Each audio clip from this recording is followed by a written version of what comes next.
Kita bicara Papua sekarang. Kita tahu saudara kita yang memiliki ras Melanesia ada 5 provinsi di Indonesia dan suku bangsa ini memiliki kekhususan tersendiri yang derajatnya di atas ras kebanyakan. Apa itu? Ketika zaman kuliah dulu, salah satu guru saya, Profesor Paul Ekman, kelas aplikasi psikologi yang mengajari mikroekspresi. Beliau mengajari kami bagaimana melihat membaca wajah seseorang dan mengetahui isi kepala seseorang dari wajah mereka. Ekspresi sedih, bahagia, terluka, gembira, khawatir, semua terbaca di wajah seseorang, dan dia mengatakan bahwa the truth is all over your face. Kebenaran ada di wajah seseorang. Ternyata dia surveinya 15 tahun itu di Papua dengan ras Melanesia. Profesor Ekman mengatakan Papua adalah the last honest person on earth, atau Papua adalah manusia terjujur terakhir yang disisakan di muka bumi ini. Dengan pola itu dia memetakan wajah seluruh bangsa di dunia ini dan ternyata cocok. Betapa beruntungnya Indonesia memiliki Papua. Selain kekayaan alamnya yang kita keduk, kita memiliki kejujuran tingkat dunia. Kita sekarang bicara membaca wajah yang lebih luas, yaitu wajah negara Indonesia. Kita ingatkan sedikit sejarah tentang seseorang yang bernama Laurent Kabila. Laurent Kabila adalah seorang rebel, seorang pemberontak yang memerlukan dukungan dana untuk pemberontakannya. Akhirnya dia dapat dukungan dari negara Kanada. Kanada membiayai Kabila dan akhirnya pada tahun 1991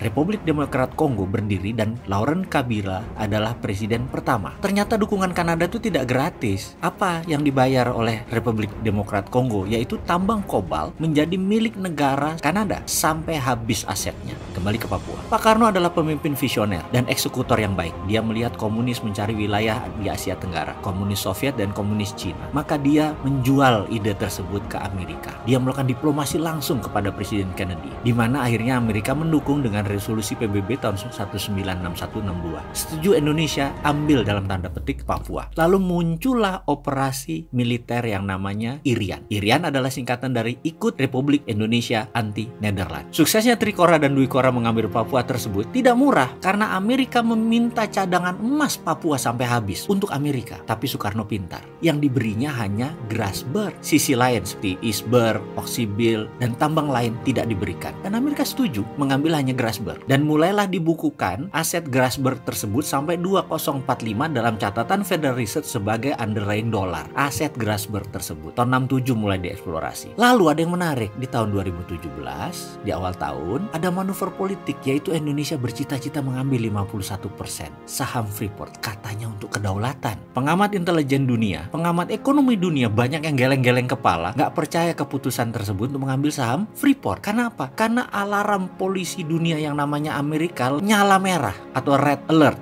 Nyala. Maka sejak saat itu Indonesia masuk ke nation threat bagi Amerika. Tindakan Indonesia saat itu ya mengambil Freeport masuk ke nation threat Amerika atau ancaman bagi Amerika. Kalau alasannya Indonesia ingin untung lebih secara finansial, gak usah ambil saham. Masa begitu sih cara pikirnya? Naikkan saja pajaknya. Tanpa modal bisa untung lebih. Gak usah setor-setor modal. Lalu kenapa mesti kita investasi? Kenapa masuk modal besar ke dunia tambang? Tambangnya tambang dalam lagi. Ini ide siapa sih? Apa ada pembisik? Sponsor negara lain? Atau ada yang gosok-gosok kita nggak paham sejarah kali ya. Negara itu punya kekuatan pajak, nggak mesti ambil saham. Ini lucu, ini bikin marah negara kampret yang namanya Amerika itu. Dia pendominasi militer dunia loh. Bahkan Senator McCain menegur langsung dengan surat yang mengatakan Indonesia nakal. McCain adalah senator Arizona, tempat Freeport McMoran. Pajak negara bagian tersebut banyak didapat oleh Freeport McMoran. Kalau diganggu dengan 51%, serangan pemerintah Indonesia tersebut menjadi ancaman buat Arizona. Padahal deal operation IRIAN jelas bagian dari pengambilan Amerika atas emas Grasberg. Maka sebagai senator Republik penyokong Trump bersama pemilik Freeport yang juga pendana Donald Trump, yaitu Carl Icahn, seorang Yahudi ortodok, menekan Gedung Putih untuk Trump melakukan aksi. Adakah operasi intelijen dilaksanakan untuk membangun instabilitas Papua? Betul, sejak pertengahan 2017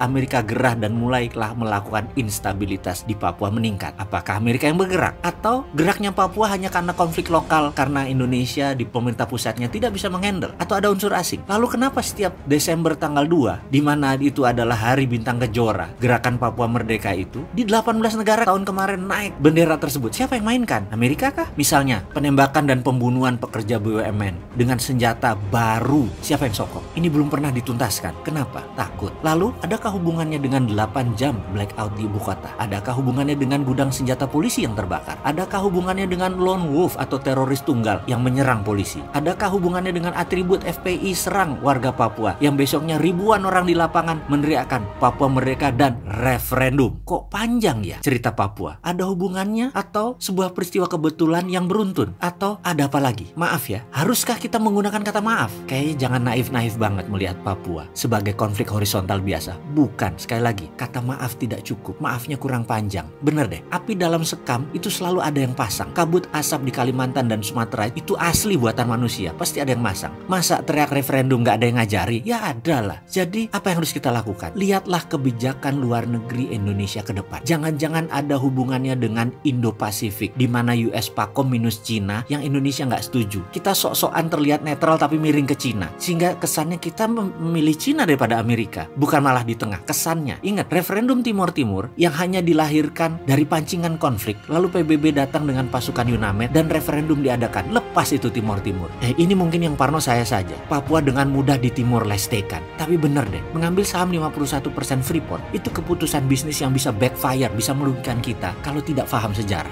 Sampai saat ini kita belum lihat untungnya apa store $4 billion membeli saham Freeport, dan nanti masih tambah dana lagi untuk equity call untuk tambang dalam kira-kira $15 billion, 250 triliun. Dari mana? Ngutang lagi. Sudah ngutang, ada kemungkinan Papua lepas lagi. Atas nasihat siapa sih ini semua? Nggak NKRI banget. Ayo benahi Papua dari dasar sampai geopolitik dunia. Duduk lagi dengan Amerika deh.